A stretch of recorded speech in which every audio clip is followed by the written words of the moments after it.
At 8,000 meters, your brain is starving, your hands feel like glass, and every choice is a bet you can't undo. This is Everest's death zone, where people don't just die, they turn into arguments that never end. Some froze a radio call mid-sentence. Some were passed by climbers who believed the help was impossible. Others vanished a rope length from the summit, while the wind erased their footprints in minutes. These aren't campfire tales. They're 5 real endings that changed how we talk about risk, rescue, and responsibility on the highest mountain on Earth.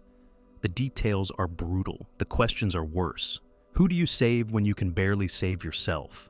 And what happens when the mountain refuses to give anyone back? Let's start with the day a storm hit so hard that one of the most respected leaders on the mountain couldn't bring himself, or his client, down. Rob Hall knew the rule everyone repeats at base camp.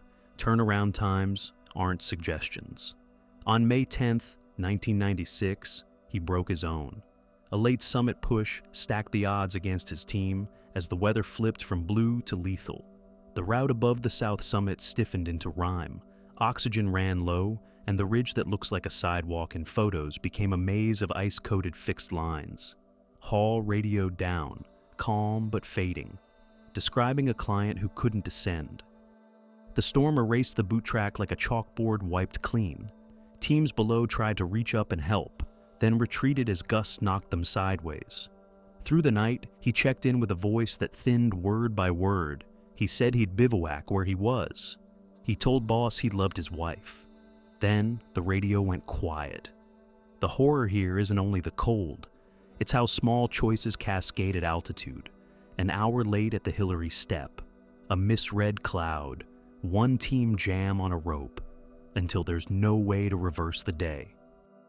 Back home, he wasn't just a brand name. He was a husband about to become a father. That last call wasn't logistics. It was goodbye. He tried to keep a promise to a client in a place where promises cost more than anyone can pay.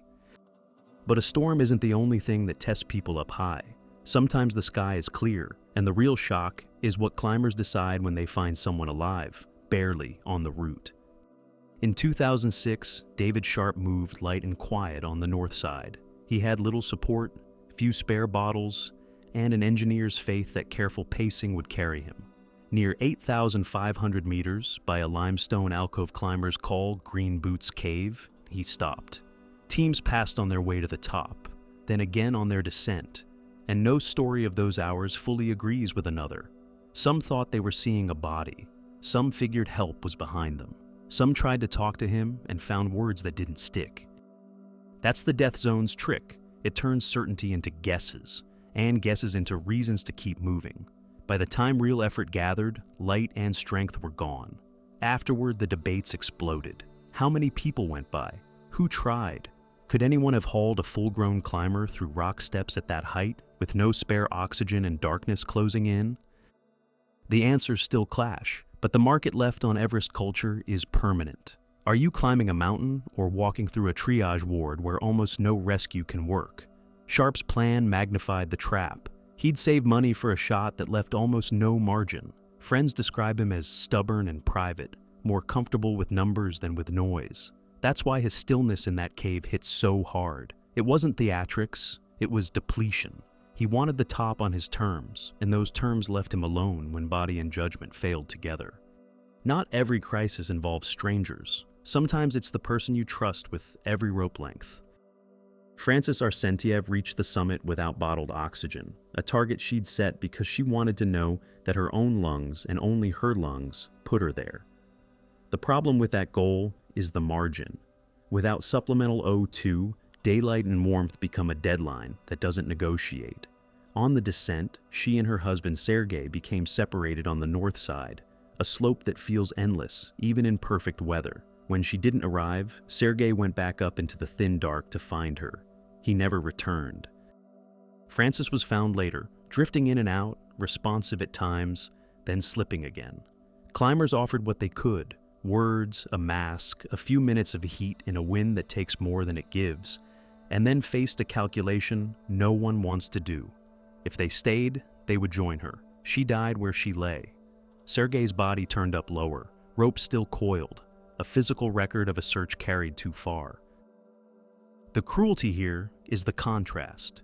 Victory on the roof of the world, followed by a descent that unraveled step by step.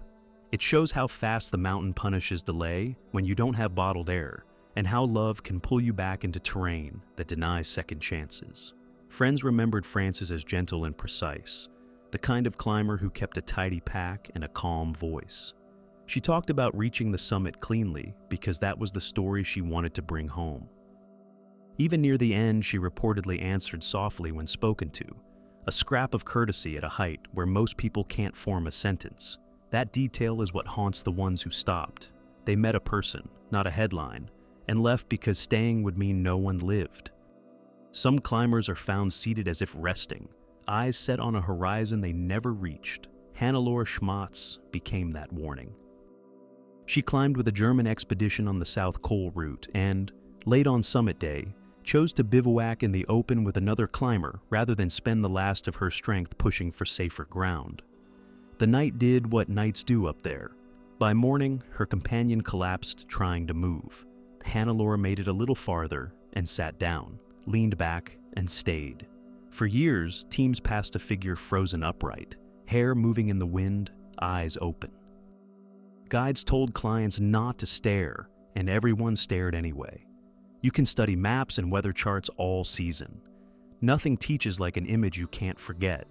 She became part of the route story until storms shifted the slope and the landmark disappeared.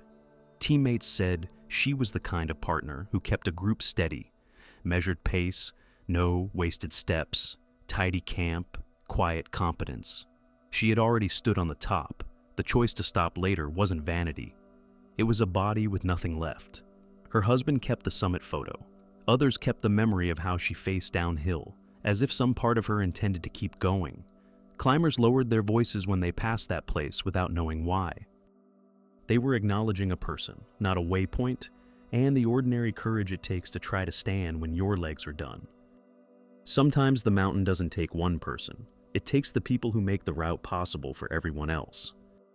The Khumbu Icefall sits between base camp and Camp I, a river of shattered ice that flows a few feet a day and breaks without warning. To clients, it's a horror movie of ladders and creaking voids. To Nepali high-altitude workers, it's the job site. They enter before dawn, so the cold keeps bridges stiff and the maze a little quieter. In April 2014, a serac peeled from the west shoulder and hammered the route. The blast buried ropes, ladders, oxygen loads, and the men standing on them. 16 lives were gone in seconds. Radios that usually passed jokes began to list first names and silence. In the valleys below, families learned what a helicopter circling home means. The fallout was immediate and angry. Workers demanded insurance that didn't vanish in fine print, pay that matched risk, and a say in whether a season should continue after a mass casualty. Many refused to climb. The mountain closed not because of weather, but because the people who hold it together said no. The wider world suddenly saw what insiders already knew. Summit photos depend on a workforce that shoulders the first, worst danger. For those men, the mountain wasn't a trophy. It was income that kept kids in school and rice in the bin. They tucked prayer flags into pockets, sealed baby pictures in plastic, drank sweet tea in the dark, and stepped onto ladders that rattled like loose coins suspended over blue emptiness. They knew the creaks and groans the way farmers know their fields, yet the serac that killed them offered no warning. That day turned a background risk into the headline and forced everyone to ask who is actually paying the true price of Everest. If these were old stories trapped in yellowing expedition logs, they would still hurt. But the pattern repeats, and not just in storms from the past. Recent seasons show fragile cornices collapsing near the summit ridge, crowds jammed on fixed lines while frost gnaws through gloves, and climbers pushing oxygen strategies that leave no buffer when bottles run light. Social feeds accelerate the pressure, rewarding the fastest claim or the most dramatic clip, while guides juggle weather calls and client expectations in a corridor where 20 minutes delay can change everything. 5 stories, 5 ways the mountain collects its bill. A storm that trapped a leader, a climber passed while still alive, A couple separated forever by the thin line between success and collapse. A woman who sat to rest and never rose. 16 workers crushed in seconds for a summit they weren't even chasing. And yes, in recent seasons, people swept off ridges that looked solid until they weren't. The mountain hasn't changed, the crowds have, the gear has, the noise around it has, but the moral math inside the death zone remains the same. Here's where it lands for you. Imagine you're up there, oxygen almost gone, strength fading, vision tunneling, and you find someone in trouble. If you stay, you may not make it down. If you pass, you may live with that decision longer than any summit satisfaction lasts. What would you do?